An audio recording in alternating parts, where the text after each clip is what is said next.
जी अस्सलाम वालेकुम जनाब उस्ताद शाकर पट्टी अर्ज कर रहे हैं संभड़ियाल तो।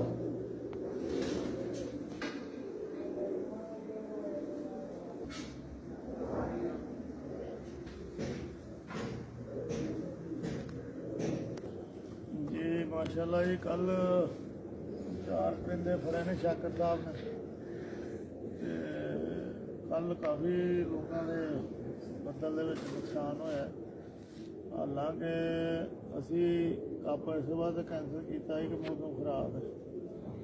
जो मैंने उड़ाया इतवार को इस बार प्यारा रखा ही पर कैंसल करना मगर लोगों को चाहिए फॉलो कर हर बंदे ने काफ़ी लोगों ने कप कल उड़ाए ने किया प्यारा उड़ाया वो की भी नहीं आए की फायदा होया। इस बात ਜਿਹੜੇ ਵੱਡੇ ਹੁੰਦੇ ਨੇ ਪੁਰਾਣਾ ਤਜਰਬਾਕਾਰ ਬੰਦੇ ਹੁੰਦੇ ਨੇ ਉਹਨਾਂ ਨੂੰ ਫਾਲੋ ਕਰੀਦਾ ਤਾਂ ਕਿ ਵੱਡੇ ਨੁਕਸਾਨ ਤੋਂ ਬੰਦਾ ਬਚ ਜਾਂਦਾ। ਤੇ 4 ਕਬੂਤਰ ਕੱਲ ਹਨੇਰੀ ਬੱਦਲ 'ਚ ਆਏ ਨੇ ਥੋੜੇ ਨੇ ਤੇ ਉਹ ਜਿਹਦੇ ਕਿਸੇ ਦੇ ਵੀ ਹੈ ਨੇ ਅੱਲਾ ਕਰੇ ਉਹ ਵੀਡੀਓ ਵੇਖ ਲੈ ਤੇ ਆ ਕੇ ਰਾਬਤਾ ਸਾਡੇ ਨਾਲ ਕਰੇ ਤੇ ਲੈ ਜਾਵੇ ਆ ਕੇ ਸਾਡੇ ਕਬੂਤਰਬਾਜ਼ ਦਾ ਇੱਕ ਹੀ ਦੁੱਖ ਹੁੰਦਾ कि वो कबूतर अच्छे जो टुट जाते हैं तो वो 8-10 दिन वो दुख नाल ही फिरता रहता जिवें कोई चीज़ अच्छी है और सारी उम्र काफ़ी देर प्यार करते बावजूद फिर मौसम खराब है कबूतर चले जान तो बंदे के दिल को खिंच पैंदी। इस बात जिहड़ा कोई फड़दा होवे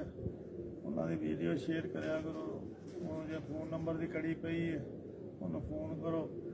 ताकि वो घर उन्होंने कबूतर दे दो वो एक फीलिंग खुशी की एक अलग ही होएगी। अल्लाह ताला वो करम करेगा जोड़ा किसी का परिंदा किसी को वापस करेगा अल्लाह ताला होर कोई चंगी वो भी चंगा देगा तो दिल वो भी दिल मुतमिन होएगा तो लैन वाला भी खुश होएगा।